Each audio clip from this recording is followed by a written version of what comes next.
Voilà, expliquer un titre qui est relativement complexe et qui ouvre vers plein de symboliques. Euh, Au premier degré, la peau est le support du tatouage, et dans ce cas-ci, la peau est la dépositaire d'une œuvre d'art tatouée sur elle. Donc la peau, un peu la fonction par rapport comme une toile qui, au lieu d'être accrochée sur des murs, elle est mobile, elle est vivante, elle se déplace et elle est offerte au regard dans la vie courante des gens. Et la peau de l'autre, j'ai voulu insister sur le fait que dans le cas de ces deux tatoueurs, Jeff et Kostek, qui sont des artistes et qui ont aussi dans leur travail vraiment une relation à l'autre. C'est-à-dire qu'ils créent leur œuvre en fonction de la personne qui vient les voir, qui est entre guillemets le client, mais qui devient très vite une personne, un individu qui va personnaliser complètement sa présence, son apparence, peut-être même plus profondément son être, parce qu'un tatouage modifie beaucoup de choses dans l'esprit des gens. Donc cette personne vient chez un tatoueur, chez Jeff ou chez Kostek, et va se transformer. Et donc l'artiste, Jeff ou Kostek, le tatoueur, va d'une manière spécifique créer une œuvre en fonction de la personne. Donc la personne vient, raconte des choses sur elle ou fait une demande plus précise en fonction d'un événement ou d'une circonstance quelconque, ça on verra dans le film.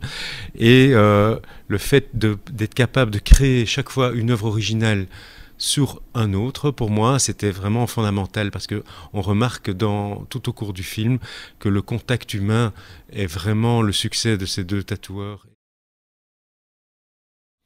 Oui, en fait, c'est un peu comme ça que moi je fonctionne. C'est quand je fais un film, j'ai souvent, enfin, j'ai presque toujours une motivation de type personnel.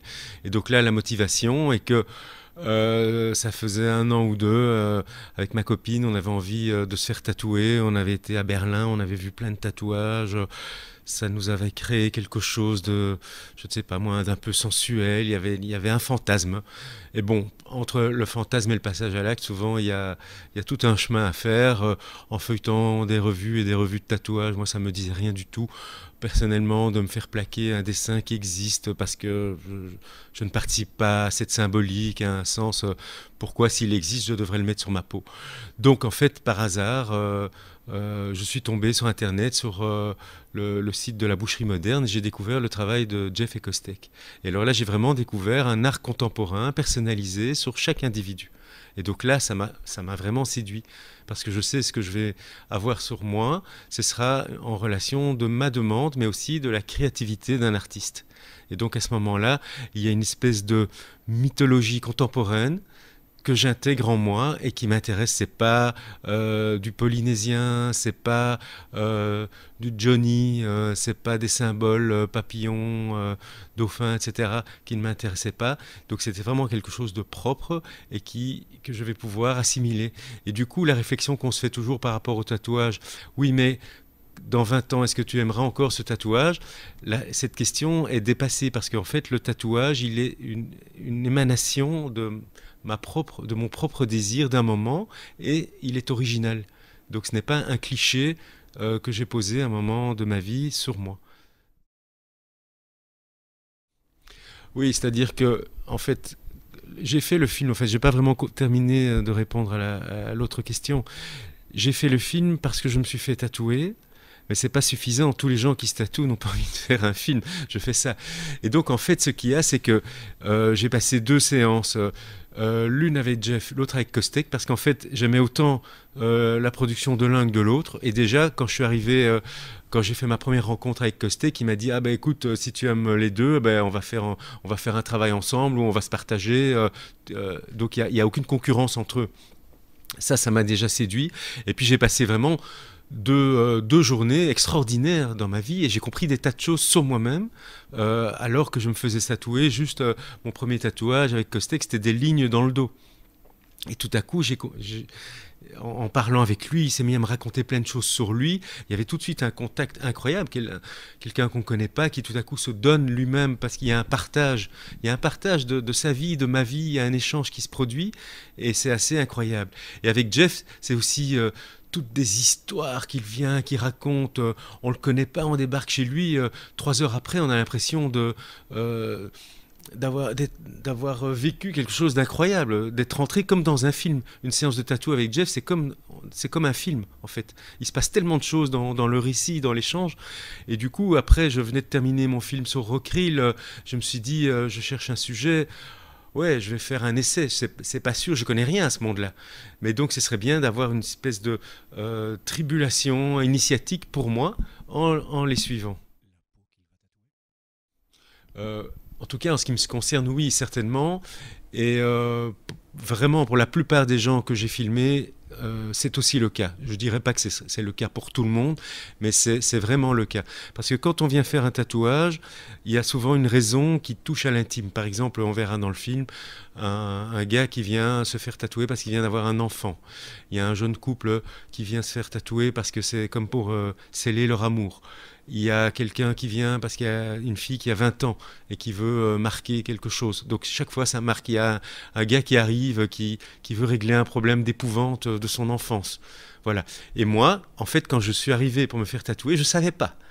C'était juste comme ça un désir. Et c'est pendant la séance de tatouage que j'ai compris ce que ça voulait dire pour moi. Et ça veut dire beaucoup, enfin pour beaucoup de gens, ça veut dire la même chose. C'est-à-dire c'est un acte de liberté qu'on fait avec son propre corps.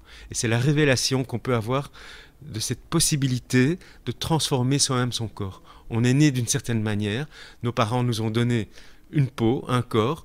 Et après un certain nombre d'années, on décide soi-même de le modifier visuellement. Et ça, c'est une symbolique qui est très forte. Moi, j'ai senti ça, ça m'a vraiment fait un bien fou, et je ne m'y attendais pas du tout au moment du tatouage. Et c'est vraiment la discussion de Kostek qui m'a aussi parlé de son adolescence, qui a parlé de son passage vers le monde du tatouage, alors que je ne le connaissais pas du tout. Et il raconte pas la même chose à tout le monde.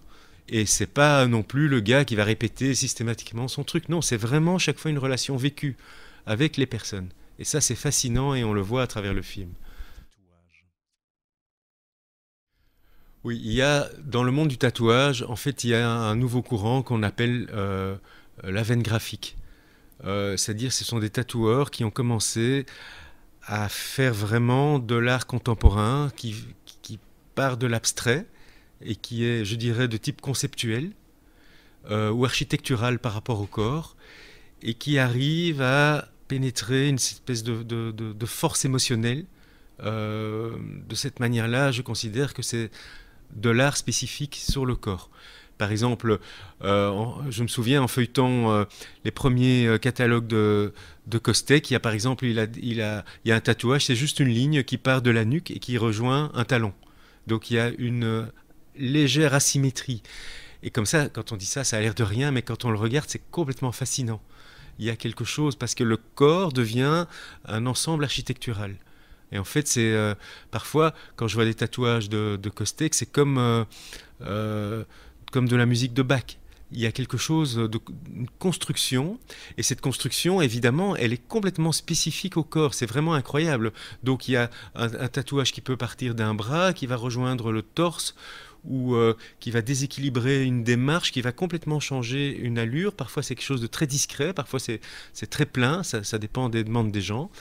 Et dans le cadre de Jeff, on est sur le corps dans le street art, on est dans le pop art. Et donc quelque part, il y a la projection du corps vers la vie sociale. Et c'est très très moderne. Et donc aussi, depuis que je les ai suivis, leur style évolue, ils sont tout le temps en recherche. Et donc moi-même, j'ai déjà, depuis que j'ai fait le film, j'ai 3 tatouages de chacun. Et donc je vois une évolution. Et dans ce sens-là, c'est de l'art vivant aussi. Et l'art est vivant parce que à la fois la créativité vis-à-vis d'une personne, elle est vivante, et aussi la personne qui devient le support de l'œuvre d'art crée une communication vis-à-vis des gens qui vont les regarder.